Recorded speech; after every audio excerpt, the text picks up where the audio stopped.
Polda mah kesosono mah pengen berengan.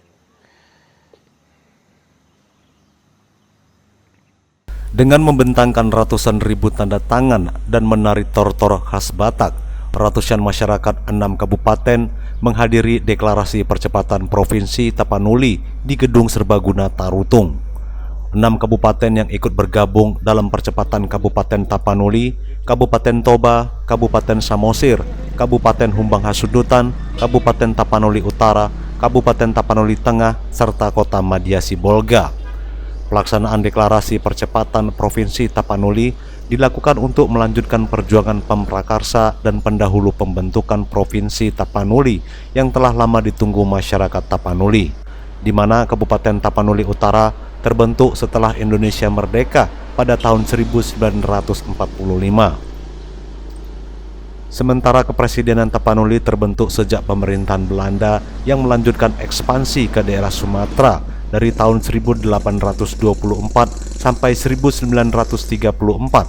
Pada masa itu pemerintahan Hindia Belanda membentuk Kabupaten Tapanuli Utara masuk dalam Keresidenan Tapanuli yang dipimpin oleh seorang Keresiden oleh bangsa Belanda yang berkedudukan di Sibolga. Menurut Ketua Umum Percepatan Provinsi Tapanuli, John Sontang Simatupang, mereka meneruskan perjuangan terdahulu yang tidak bertentangan dengan hukum, bahwa permohonan pembentukan Provinsi Tapanuli sudah dimohonkan kepada pemerintah pusat oleh para pendahulu dan minta generasi muda bangsa Batak jangan pernah lupa akan peninggalan sejarah.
Permohonan Provinsi Tapanuli sudah dimohonkan oleh para pendahulu sehingga terjadi moratorium, terjadi ampres.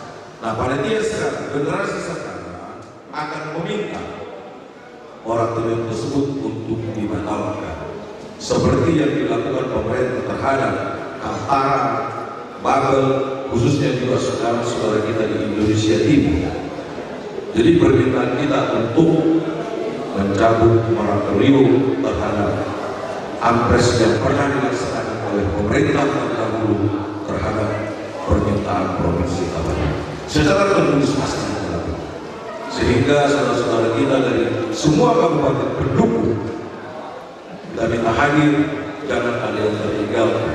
Bahkan semua juga, kalau saya tidak silap, mudah-mudahan sampai ini pemberitahuan baik media maupun surat kepada para pendahulu, para pahlawan Prakarsa Provinsi Tapanuli kita minta tidak ada yang ditinggalkan. Kalaupun kami lupa, jangan merasa ditinggalkan. Jadi kita ini adalah meneruskan perjuangan dari Prakarsa yang terdahulu dengan cara style generasi muda yang tidak bertentangan dengan hukum. Dan ingat, kita tanamkan di bangsa Batak generasi muda dan pernah lupa apalagi meninggalkan sejarah. Ya, kita harus taat kepada peraturan sejarah yang disebut kalau orang pintar, orang bijak. Apapun peraturan negara ini, itu bersumber dari hukum adat. Provinsi Tapanuli dilandasi dengan adat. Kalaupun kami kurang melakukan adatnya, meminta para senior mengajar, meminta para senior mengunci dengan dalam doa supaya permohonan dari para generasi terdahulu dapat terkabul. Kami hanya meneruskan permohonannya kepada pemerintah. Kita sangat bangga dan bahagia karena pada saat atau hari ini Dengan deklarasi percepatan Provinsi Tapanuli, diharapkan Presiden RI Joko Widodo dapat mencabut moratorium terhadap apresiasi yang pernah dilaksanakan oleh pemerintah terdahulu terhadap permintaan Provinsi Tapanuli. Dari Tapanuli Utara, Sumatera Utara, Franky Silitonga, Waspada News TV melaporkan. Tapanuli.